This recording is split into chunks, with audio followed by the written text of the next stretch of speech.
Hello everyone, we are going to make today a dismemberment system. Uh, every single limb has a different health, so you can set up how many hits it takes to take them down. Let's start with the demonstration. So if I can hit it, it fires off. That takes 2. Everything else only 1. First of all, we need to create a enemy character. Let's make it here. We need a blueprint class and a character. And I called it BP enemy. I already have one here, so delete this. We need to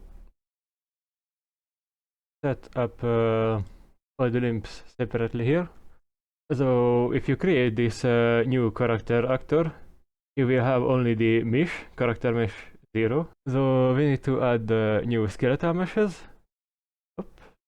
As a child of the normal mesh. And call them SK leg right, leg left, arm right, and one for the head. So you can just duplicate them. Watch out, so all of them needs to be the child of this one. Oop. Here. So you can close them all. And it's correct. Now we need to set up the skeletal meshes for all of them. I have everything here. So for the mesh, that will be the torso. Just need to put it here. Leg. Also put it here and repeat it for all of them. So another leg, head, arm, another arm, and select all of them. Go down to the collision and set it to character mesh for all.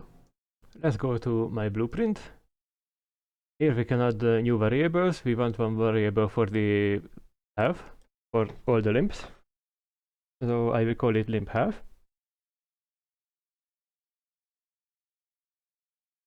Limb health 2, because I have one already. So the variable will be skeletal mesh component.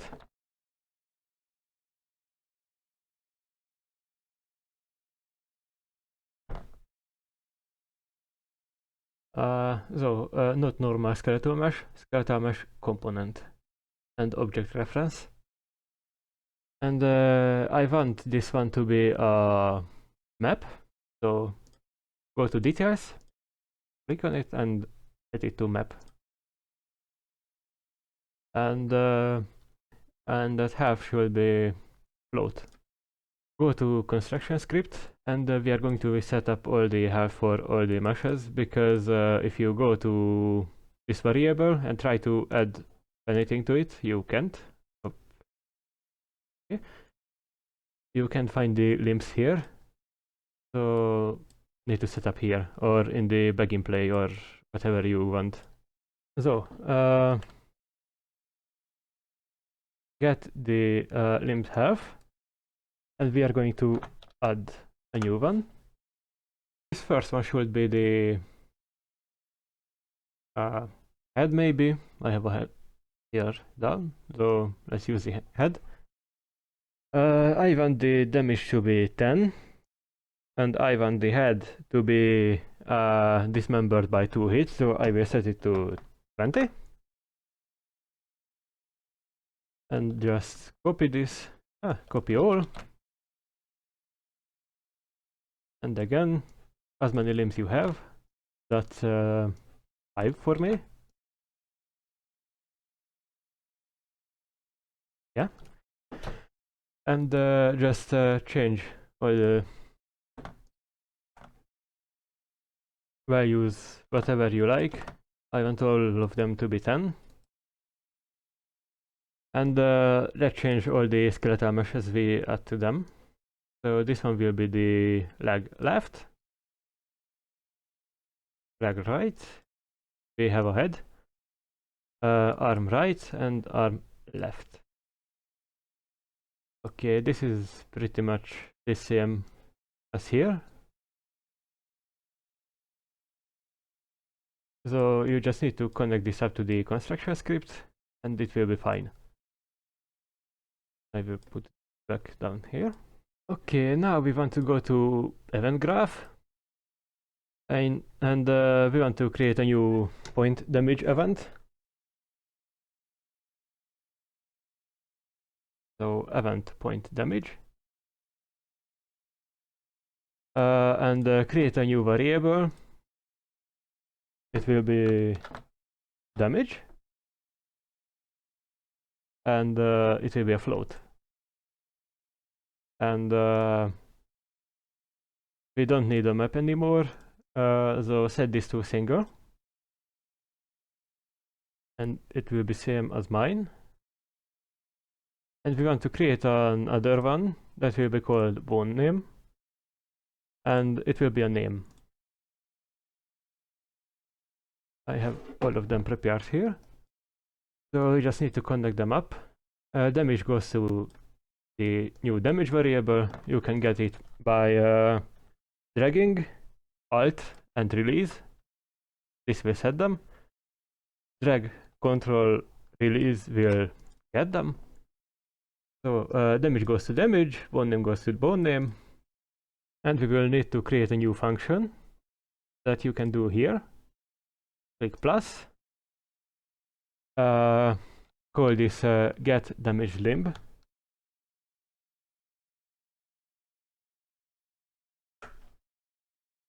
I have one already set up here. I will use this. We will need to go to components again and get all the components separately. So drag, control, release, and it will get for you.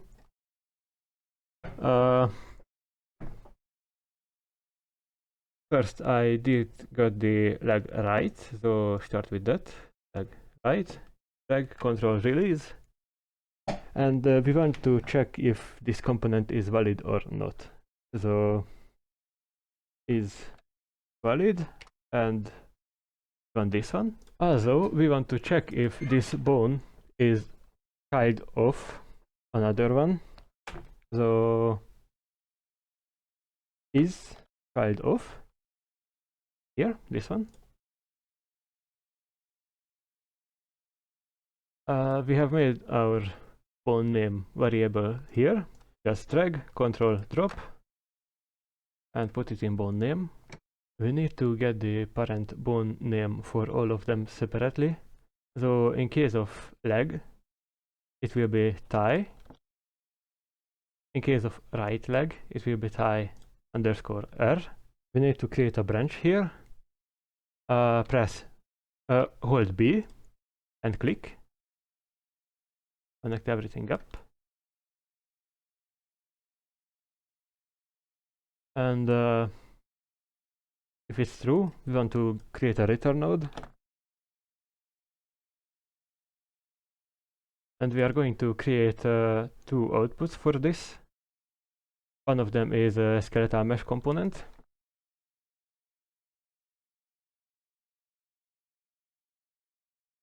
So this one and object reference. And it will be called limb to dismember. I already have this here. And create another. It will be a boolean. And I call it hit dismember. It will be true if we did hit anything that can be dismembered. And it will be false if we hit anything that cannot be dismembered. In this case, it will be the torso. So here we checked if we did hit anything that we can dismember. So we check the leg. It can be dismembered, so click it. It needs to be true. And we are going to duplicate this by Ctrl D and connect here. Because we want to get which limb did we hit. For the next one, we just need to duplicate this and replace the leg right with leg left, tie R with tie L, and connect not valid and false to this new is valid node. And we need to change this to the left leg. It will be dismembered so it can stay. Create two new. It will be the arm. Yeah, it will be the arm. So arm right here too, dismembered. And it will be the calf, I think. No, clavicle. So first will be the clavicle R, so the right one. And this is the clavicle L for left. And we need another fifth one. Oh, did I set up? No, it's still leg. Arm left here, arm left here. And here goes the head. Another head here. And all of them are dismembered, so it's true. Again, first the new is valid node and is not valid too. If we want to set it to neck underscore 0. Let me check it. Neck 0 1. Okay. 0 1. And we are pretty much done. And we want to create a return node here. So right click, return, and connect to the false and the not valid node 2. And this one will be false by default. So it's good like this.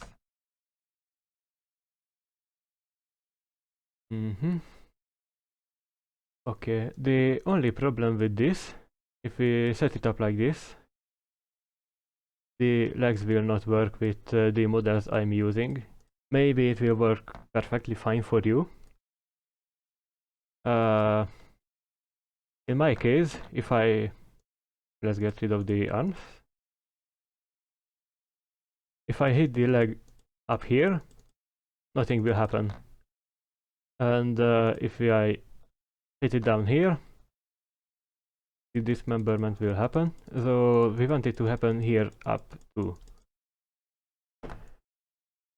It is because in the case of the arms, we did set it to clavicle. This is it. And its hitbox goes till this part. So the next one. And the upper arm actually looks like it starts here, but no, it's here. So everything that is the child of clavicle R is down from this point. So anything we hit, it will give us a true clavicle here. It will give us a true, and this is the limb we want to dismember. But in the case of the legs, if we set it to the thigh, the thigh is pretty much this complete part. I don't know why. So it won't dismember the leg if we hit anything here.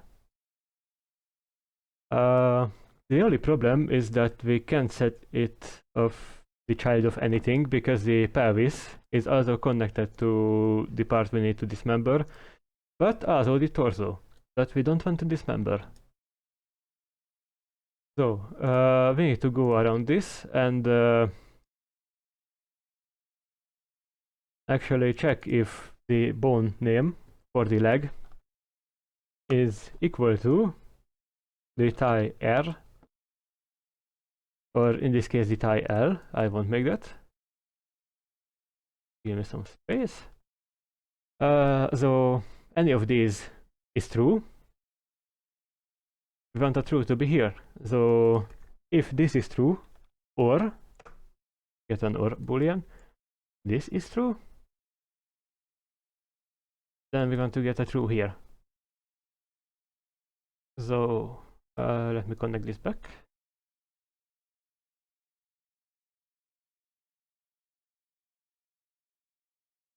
Now if we hit the top part of the leg,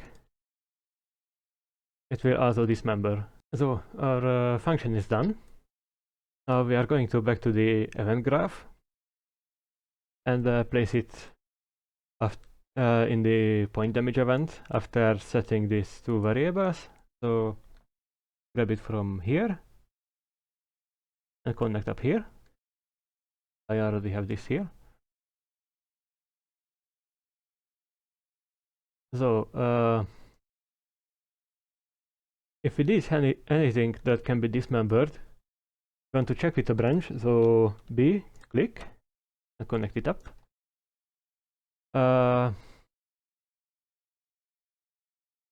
So if we did hit anything that can be dismembered, we are going to create a new function for this that will damage the limb.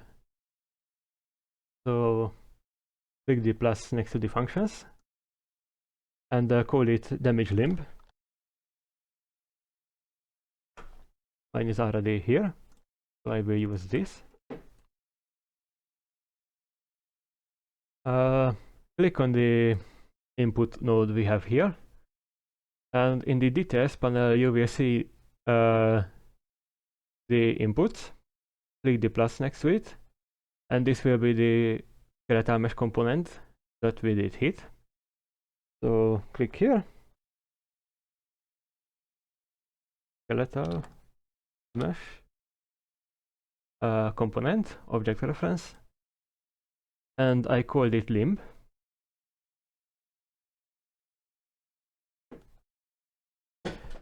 So first we are getting the limb health that we did set up in construction script.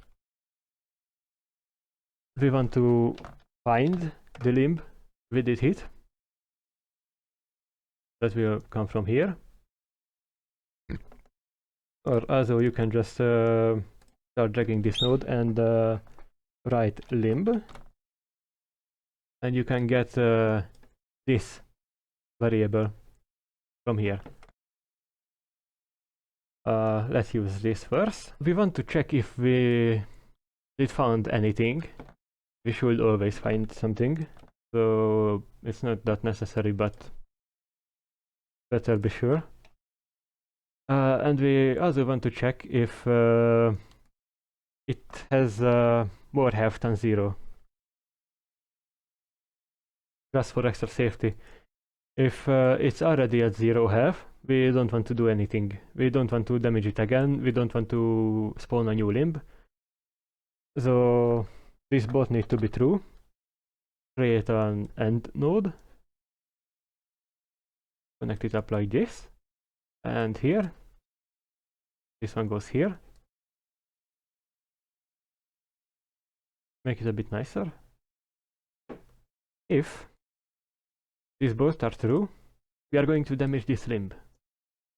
So drag, control drop the limb health again, and we are going to add a new one. This will replace the old health. We are going to get this limb here again, so you can do it like this and make it look a bit better. Or just drag, get limb, or whatever you call this variable in the function input. And we want to set the new health for it. We get the old health by find node, so we are going to use this. Subtract the damage from this health. We get the damage in the point damage. We did set this variable before. Where we are? This one? Oh, this, okay. And just to be sure, I don't want this variable to be ever smaller than 0. So I drag this and select float. A will be this one we get from here, and B will be 0. If this is more than 0, connect it here, we are going to use the A float, so whatever is coming from here. If this is less than 0 or equal to 0, we want to set it to 0. So connect this up here. It's not necessarily, but if you want to show the half of the limb to the player or something, then this is one way to be sure that it won't be less than 0. Now that we did set the new half for it, we want to check if it's 0 or more. So you can just copy it from here and get the limb.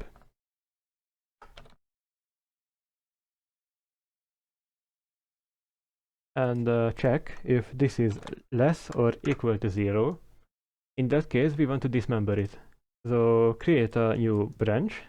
So B and click. Connect it. If it's false, we want to return.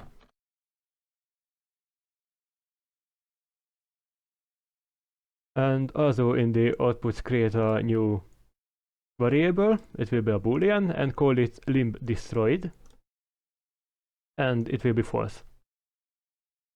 If it's true, then we want to create a return node where limb destroyed is true. But we need to actually create a logic to dismember the limb. So go back to event graph and right click, custom event. Call this M, bone, limb. I already have one like this. I will call this 2 because we need to set 3, okay. Set up some stuff for this. I want all the players to see the new limb that we are creating, and also the old limb to be destroyed. The easiest way to do this is by clicking this new event and going to the graph, replicate, and set it to multicast. This is why I called it M underscore. Also set it to replicate, because we want to see it all the time, reliably. And I think that's it. Yeah. We also need to create 2 inputs for this. One is a skeletal mesh object reference. So this one, and object reference. And we will call this limb to spawn.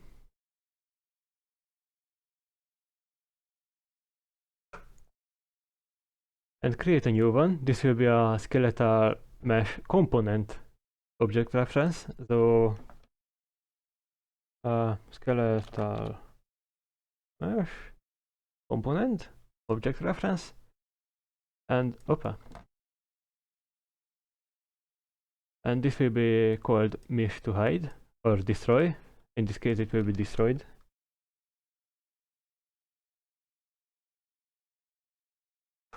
So mesh to destroy.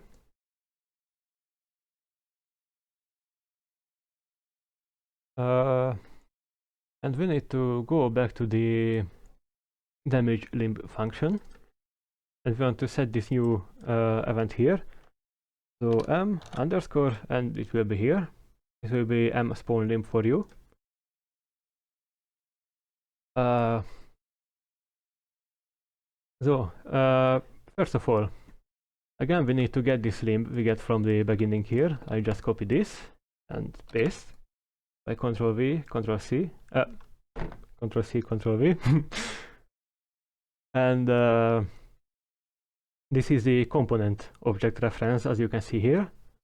We don't need that. We want the mesh. So this. So we are getting the skeletal mesh from this. Skeletal mesh.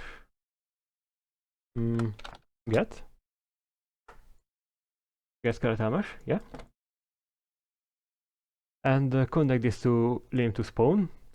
And also this limb is the one we want to destroy. So connect it up here.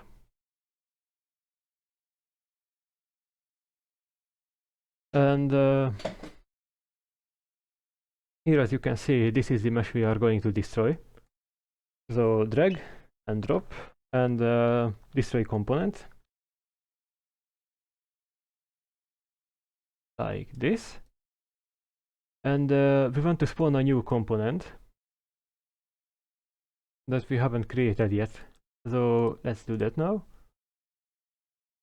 Right click in the content browser blueprint class, and it will be an actor.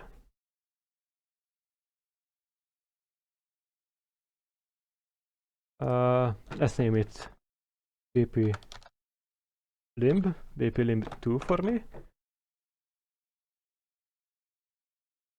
And we need to go to the components here, add a new one, and it will be a skeletal mesh. Let's call it limb. Ah, no, save it. Skeletal mesh. Okay. I don't think we need to set up anything else here. Let's close this and go back to the enemy. So after we destroy this component, we want to spawn a new actor. So spawn actor from class. This class is BP limb. So the one you just created. Collision handling can be always spawn, ignore collisions. It will be fine for this one, but you can select anything you want. Yeah. No, this one. And as you can see, if we compile, we get an error. We need to set a spawn transform for this. And we want this spawn transform to be the transform of the main part of the character, so the mesh, character mesh 0. So we are getting this by dragging, control drop, and get word transform. This one. Connect it here. And now it's fine. As you can see, we did created a new skeletal mesh in the limb blueprint, and it is called skeletal mesh.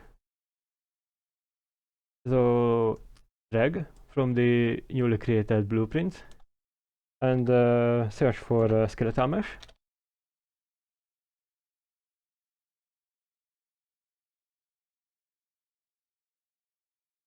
This one. And we are going to set the skeletal mesh to the limb we have actually destroyed. So set skeletal mesh. This. Connect it up. And we want to set the new mesh to be the one we have destroyed. So limb to spawn.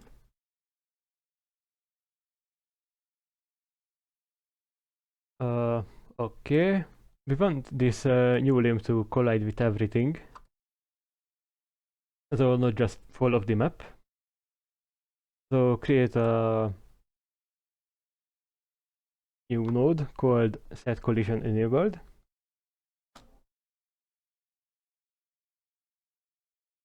this one. Set it to physics only. And here is the actor we created. Here is the skeletal mesh from it. And we need to put the skeletal mesh to the target, so that will fall down and collide with the environment. We also wanted to simulate physics, so actually fall, set simulate physics. This. Connect it up, make it look nice. I need more space.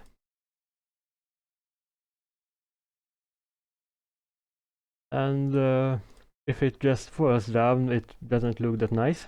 Oh, we need to set it to true. If it just falls down, it doesn't look that nice, so I want to add an impulse. As you can see here, whatever I hit starts flying off. So we give it a little push, so it looks better. So drag the skeletal mesh again, add impulse, this,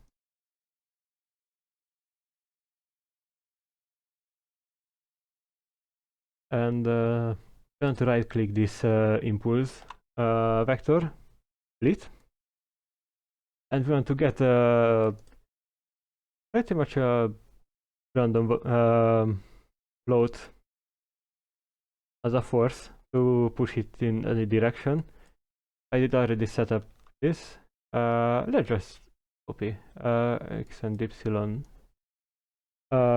Get random float. Oh no, just random float. Random float in range.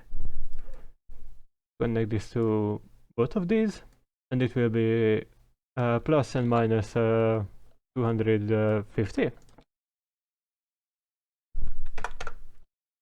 So minimum is the negative, maximum is the positive, and we need to just copy it and connect it to the last one. We don't need to set up anything else here, I think. As I did set it to 500 and 700 maximum, so it will go a little bit upwards. So this flies up a bit and down. Up. Like just falls off because the character blocks the place. I think this looks nice, so these numbers are good. The last thing we need to set up is actually firing this event, and to do that we need to go to the player character. I am using the default first person template, so these are all the default parts of the template. So we need to go to project settings, go to edit, project settings, and under engine you can find the collision. Go to trace channel, new trace channel, and I called it gun. Set default response to block and accept. I already have this. Also go to input, action mapping, and create a new one. Let's call this fire. And I want this to be the left mouse button, so you can select it here if you are using Unreal 4. So left mouse button. Okay, go back to the player character. Let's look for the fire input event.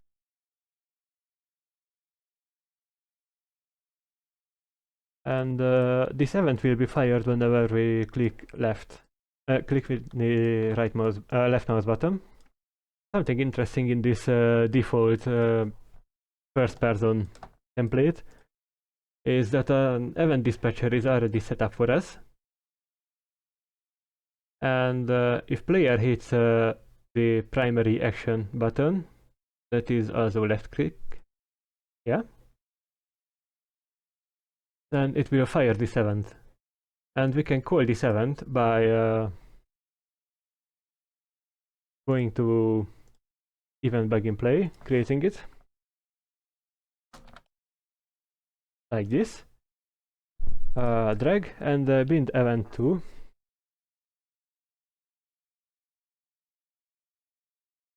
and it is called use here. On use, this is it, and we can create a new custom event.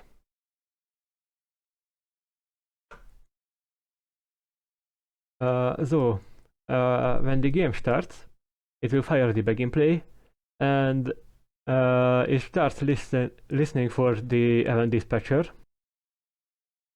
by this node. And this new event we created will be fired whenever the player presses this, so whenever the onUse item is called. But we don't need this now. Let's delete this. We are going to use this input action fire. We need to create a line trace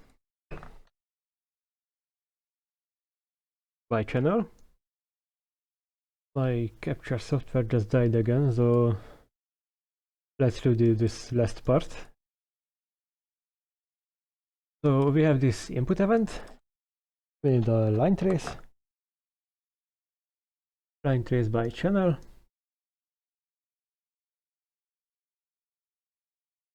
Trace channel to gun. Trace complex. I'll draw debug for duration. 2 seconds. Go to components, camera, get word transform.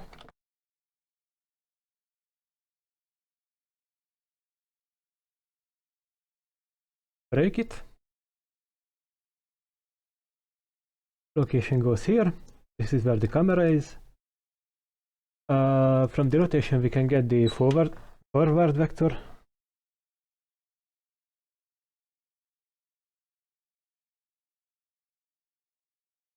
We need to multiply this by a float. If we are using array of 4, there is a multiply by float node.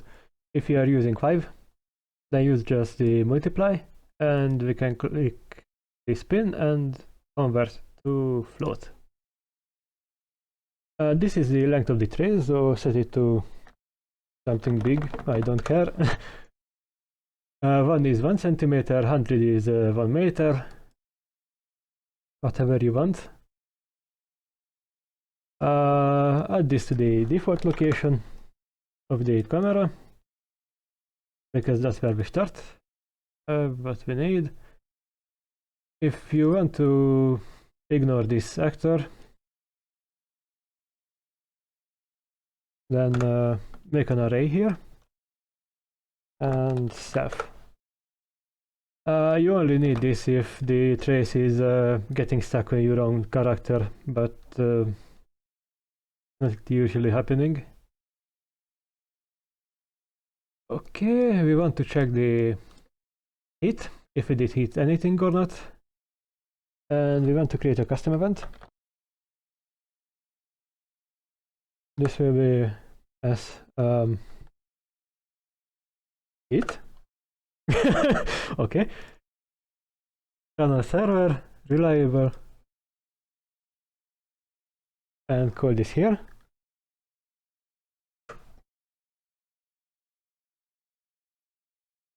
Yeah. Get the out hit and break. Disconnect and connect it here. It's a bit faster than searching for it. We need the hit actor and apply point damage.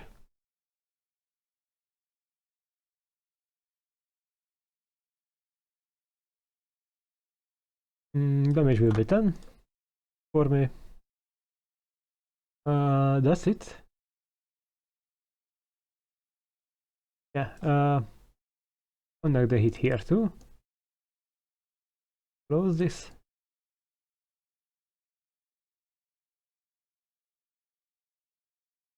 And we need the actor location. So get actor location. This.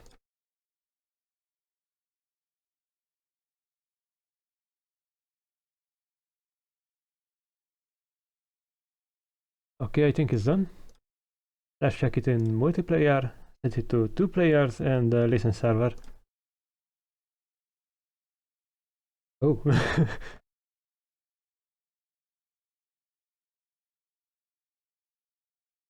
As you can see, when client 1 hits anything, it will fly off. If server hits anything, it flies off too. Everything is working, it's nice. So our system is complete. Thank you for watching. If you have any idea what tutorial should I make, then please tell me in the comments. If you like this video, give it a like. If you did not, then please tell in the comments why. I would like to learn from my mistakes. If you want to see more tutorial videos, or are you interested in my game projects, then please consider subscribing. Have a good day. Bye.